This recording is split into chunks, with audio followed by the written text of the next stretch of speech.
মালিগ্রাম পেরিয়ে যাচ্ছি, পুরো রুক্ষ নাড়া পাহাড়। এই মালিংলালা, ওই যে এই যে মালিংলালা, এই নালা ছিল আগে ভয়ঙ্কর। এখন আমরা অনেকটা ভদ্রস্থতার মধ্যে দিয়েই যাব।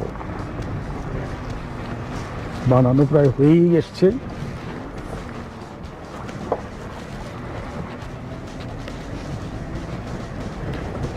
অনেক ভদ্র, অনেক ভদ্র। এই যে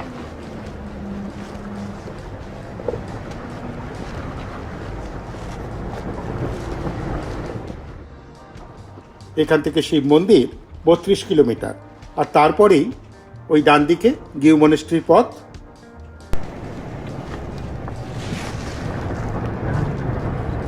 দেখুন কি রাস্তা পেরিয়ে চলেছি।